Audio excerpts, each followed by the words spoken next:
because this is good to start this conversation with. That I know I know a lot of people, if you're watching the recording, you're busy, you work, your kids are out of school. It's when people keep forgetting that we have these meetings.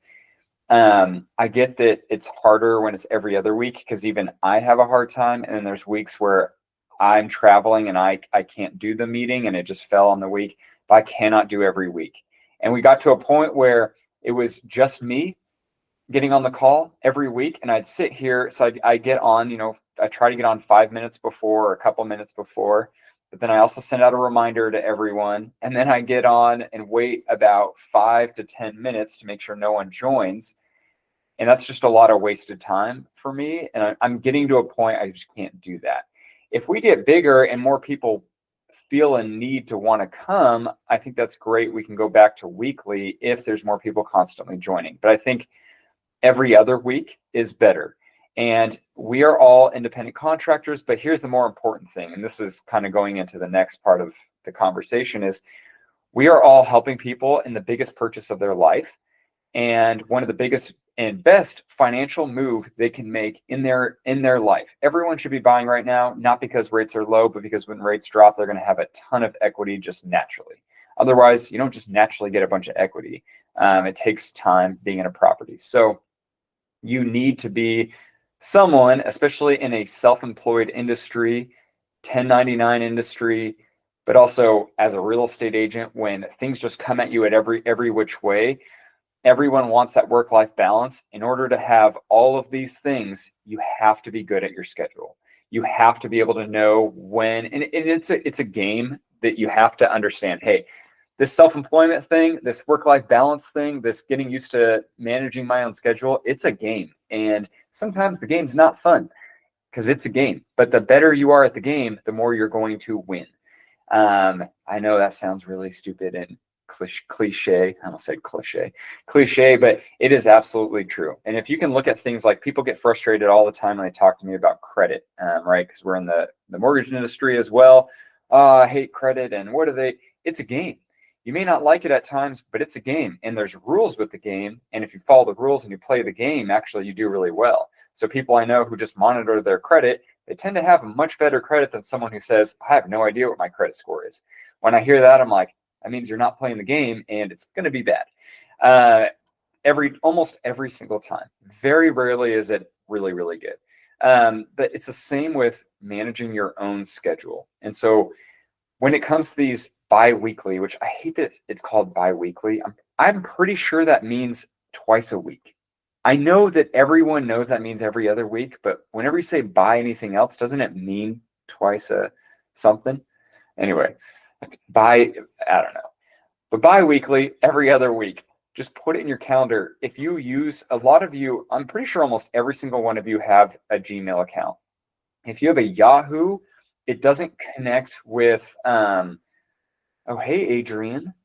But if you have a Yahoo, it does not connect with Lofty and integrate. So your email will come through a third-party email, and it will just go to the spam folder. So everyone has a Gmail. If you have a Gmail, you get a free calendar.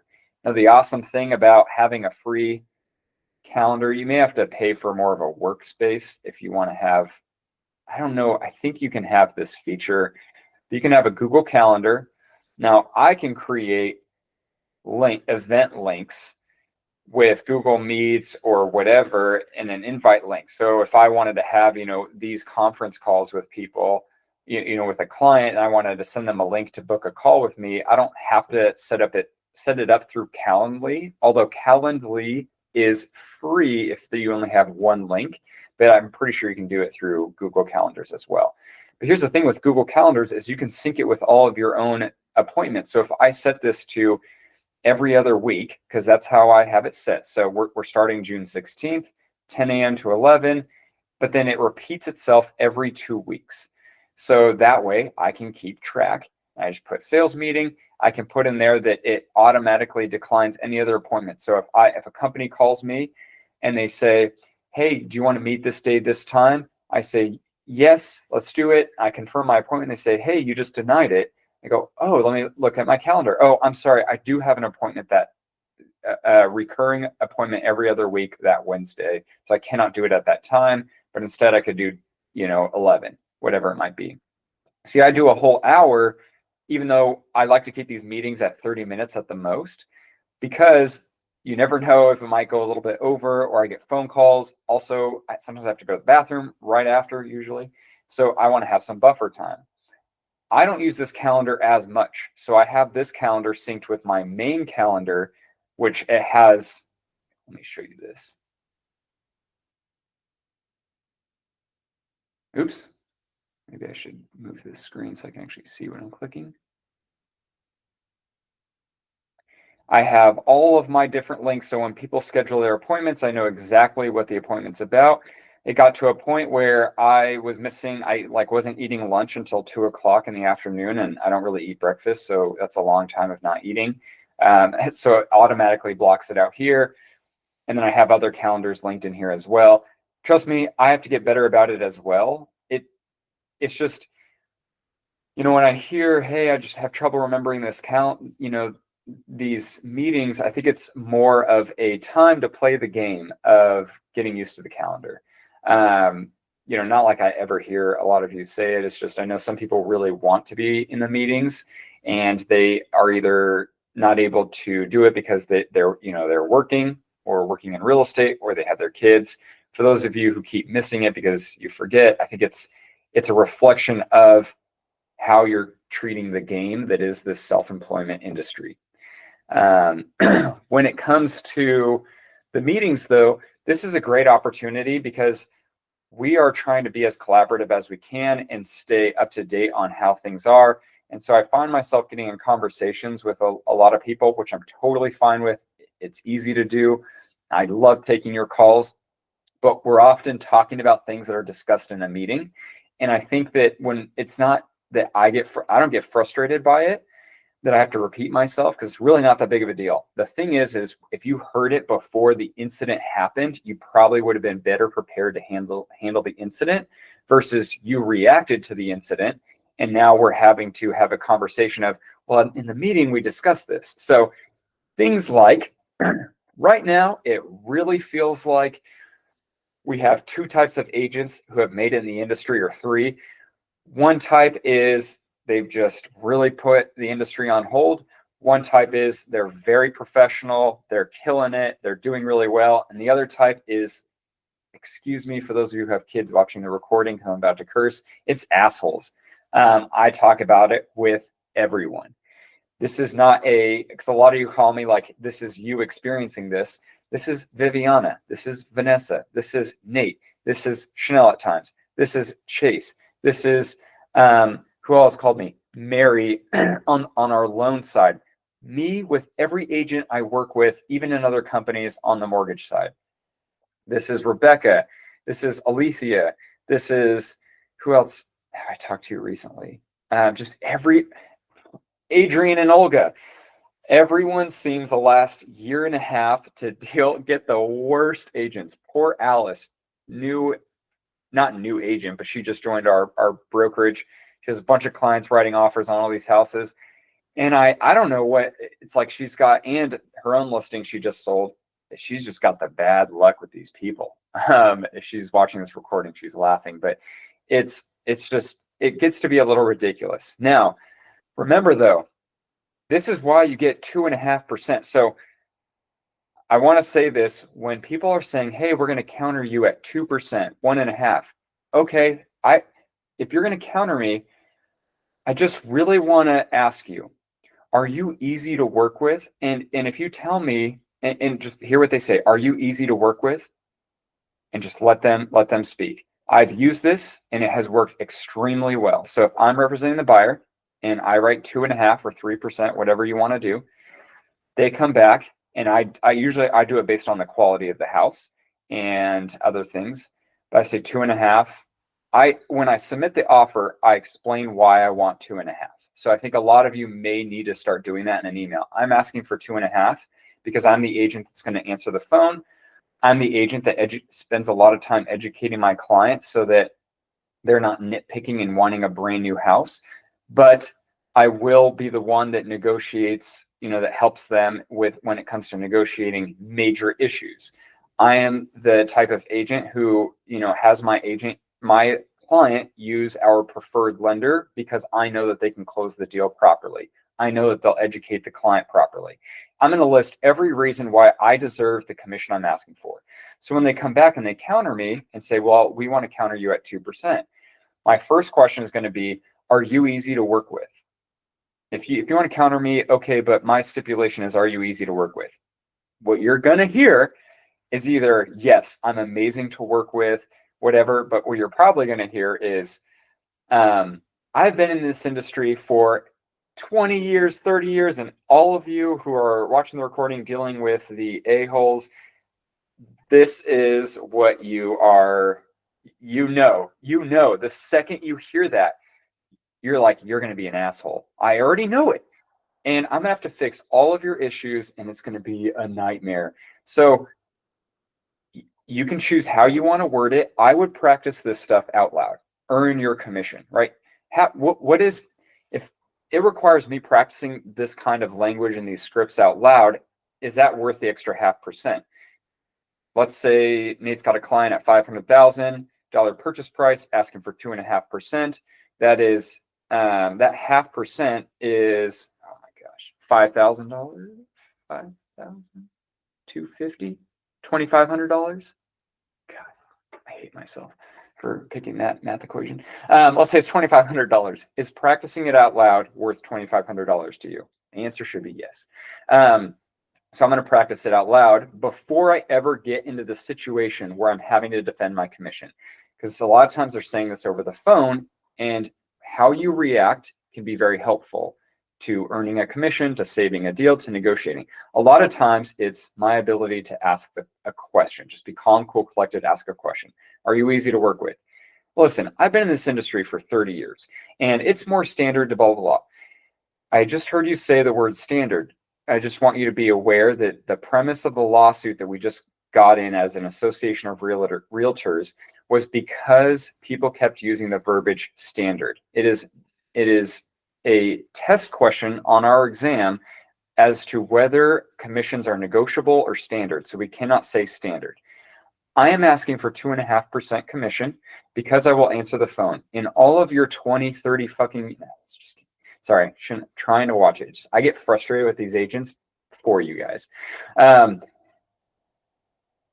In your 20, 30 years, I'm sure you've had an experience where the agent does not pick up the phone. I'm sure you can think of agents in our area where you feel like, wow, could you not have educated your client better? Hey, why is your client not listening to your recommendation? Hey, why is your client being so ridiculous? When you ask me for 2%, that's what those agents earn.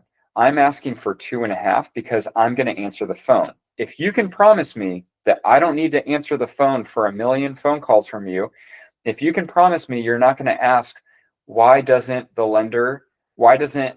escrow, like anything, this is where it's case by case. What bothers you with those agents who say, I've got 30 years of experience? That's what I'm going to bring up. Like to me, this is what I said. I said, as long as you can promise me that you're not going to call me a week before we close and say, why doesn't escrow have loan docs? Because you should know they probably won't get loan docs until 2 days before we close. And really, it's because they're doing checks and balances. If you use, if I could go on and on, I don't remember exactly what I said. I said, if you can promise me that if something absolutely major, like termites, leaking pipes, a roof that is leaking, an air conditioner and heater that aren't working, if you're going to promise that you're not going to tell me it's ridiculous for us to ask for that to be fixed or repaired because it's causing further damage to the house. Besides that, I get it. Small things, okay. But if you can promise me that you're not going to be that obnoxious, because I love working with experienced agents. However, I will say every single time I've heard someone say that, they end up being the worst person to work with. Just throwing that out there. So I almost want to ask for 3% since you said it, but I know you're taking the time to talk to me on the phone. So can you go back to the seller and say, hey, I think we've got a good agent to work with. They deserve 2.5, and see what they say. And if they say something along, this person said, well, why doesn't your client? I said, listen, your house has been on the market for a while. There's no way in 30 years you don't understand that interest rates are pretty high right now, but so are home prices. And people say, this person said, I bought my first house at 10%. I said, did you buy at this price range? She said, oh, good point. This is stuff you have to practice out loud, because if you can say it calm, cool, collected, it's not a one over on them. They respect you for it. And I feel like they admire you for it. They also will not ask the question, hey, are you new? If you have people asking that, the things you're saying are not confident, calm, cool, collected. And you're probably using filler child words like, you know, that all of you probably know what I'm talking about. Well, those of you with teenage girls and boys. So that's the kind of stuff we have to be prepared for, because we're running into this problem with these agents. Now, moving on as quickly as I can, the big problem with a lot of these agents is, we have to prepare our clients. We need to get to a point where we're educating clients on everything. Starts from the beginning, right? One, I know that it could be frustrating at times. And when you call me saying, oh, why am I having to deal with it? Everyone has said this. I've said this too. Like, this is a lot of you. Why am I having to deal with this? I shouldn't have to. Just remind yourself how much money you're making. But also, if you're not making more than 2%, you have to remind yourself that you accepted that. So just throwing that out there. We get a lot of times where someone just is about to close, a 600, that, I mean, this is like multiple times, $600,000 purchase price. That's what, I don't even know. But I mean, it's a lot of money. You're going to have to deal with this kind of BS that we deal with. But you have to prepare people from the beginning.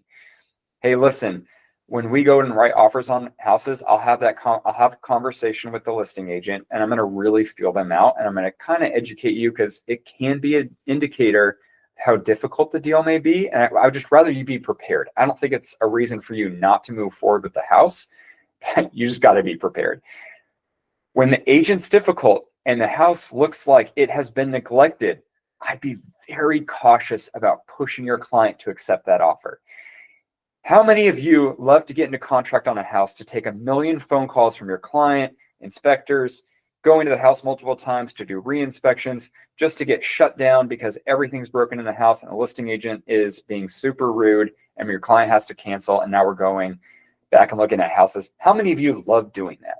Rhetorical question, but no one should love doing that. So I show my client this house. I'm like, ooh, it looks like it's not been updated and crystal, super clean, like some older person was living here and just took really good care of it. It just looked really neglected. And they loved it though. I didn't see signs of like major issues, but I know there's probably some stuff wrong with it. Agent was really obnoxious taking that first phone call. They said just dumb things, brought up that they've been in the industry for 25 years. I told the client, I said, remember how I told you that some agents are really tough to work with? They have every sign that they're tough to work with. The thing that I'm the most nervous about is this house looks like it's neglected. What did you think about this other house we saw? Also, I just saw this house that came on the market. Are you really sold on this house? Because if you are, I think we need to come in very aggressive up front, knowing that we're not going to get jack down the road. Are you okay with that? They said, yes. We did not get the offer accepted because they were being ridiculous, and we found a different house, and it makes it so much easier. I don't do this that often, and so I'm also trying to speak from a lot of your experiences. So I love when all of you share your experiences. If you have really bad experiences, don't feel like you can't call me and vent about it. That's not what I'm saying. I'm just saying, remind yourself how much money you're making at times. But please call me, because I like to know what's going on in the market, and I'm trying not to. I would like to be in a more supportive role for everyone so that I can help you all. I don't like to be super active. Obviously, I still have a book of business of people who don't really trust and want to work with me, but I would like to work with them, because that extra money helps keep the lights on in this place that not a lot of you go to, that's available for you to come to. But yeah, so that's that. Any of you who are on, do you have any comments or questions about that kind of stuff? I've been losing my voice. I swear the allergies in me talking. I think it's helpful, Cameron, because Yeah. I'm actually in a situation on a house just like that in Cameron Park. They did all the inspections up front, but there's some big ticket items. My client, he's a first time home buyer and he was about to offer, but then he got gun shy because it's the first weekend. There was some competition. But after hearing that, I think I would have approached it differently. I probably would have come in and advised him to come in much lower. And even if you're competing with other offers, and just be happy if you get your offer accepted, or just move on rather than not putting in an offer, because now we're not putting in an offer. Yeah. Buyer presentations are going to need to be a must in today's market. And it should be an expectation of your loan officer to somewhat do a buyer presentation. Like my buyer presentation is sending a recording similar to this to my clients saying, when you're looking at houses, send me what you're thinking, have your agent call me, because I'd love to tell you, if you're thinking about offering less, let's look at would it be more financially beneficial to ask for a credit or to offer less. Because a lot of times when you show people the numbers, it's going to make way more sense to get a credit, but you want to have that conversation up front. So the same thing when it comes to buyer broker agreement. Hey, I'm going to have to send you a buyer broker agreement. Just so you know, I think it's worth, like, I'm going to put on here my commission, but when it's my expectation that the seller should pay for it. Here's the reasons why. And if they aren't willing to pay for it and they don't have 20, 30 offers, even if they have just if they don't have a ton of offers, they shouldn't be asking for you to pay for that, because it's their equity. It's not cash out of pocket. And I think they're going to be usually they're very difficult to work with. But here's the thing you got to consider. If they say no to paying the commission and we say, no, we'll just find a different house, there's always going to be a better house. But more often than not, they come back a week or two later and they say, hey, we're willing to pay that commission now, but now we're going to offer something totally different.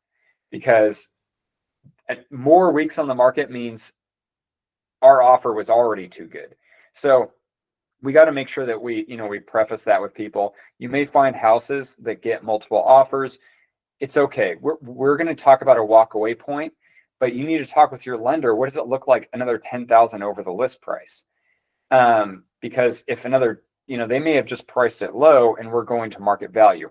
Your lender can also do an automated value of the house. Like I go to UWM, I put in the address and it gives me an automated value.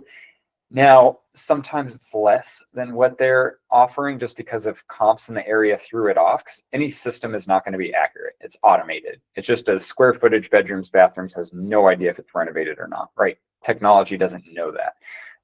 It doesn't know if it smells in the house or not. I would not bring that up to your client. I would ask the lender, hey, I don't think, the second I hear multiple offers, I'd go to the lender and say, there's multiple offers. What should be the best approach?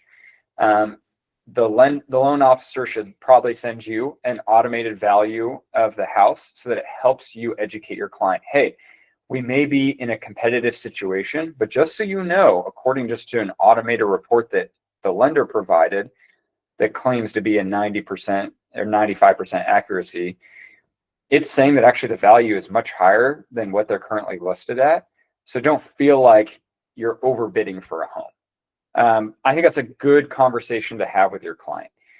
But the buyer presentation is going to help prepare you for those. It's a proactive way of handling these situations in certain areas versus a reactive way. Does that make sense? Awesome.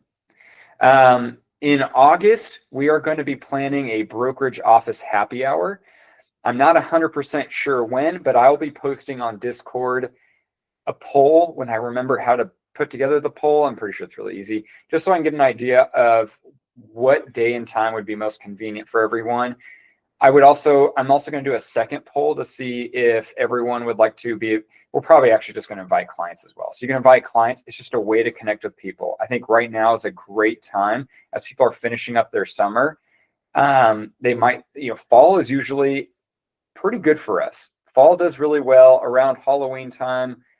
We do really well. November, we don't. And then like December, and January, we tend to do really well. For some reason, February is slow, and then we pick back up again. So that's been the trend the last several years of our brokerage. So I think now's a great time to do that office happy hour, and then just touch base with everyone, touch base with all your clients. So hopefully this is helpful. Do you guys, anyone on here, have any questions about that? Viviana has taken it upon herself, thank you, Viviana, to start planning our Christmas party. Probably will be the first or second week of December, but she is looking for a place for us to go and have it at. So we're not at the office. We're officially too big to have it at the office this year. If anyone has any recommendations, wow, I'm losing my voice.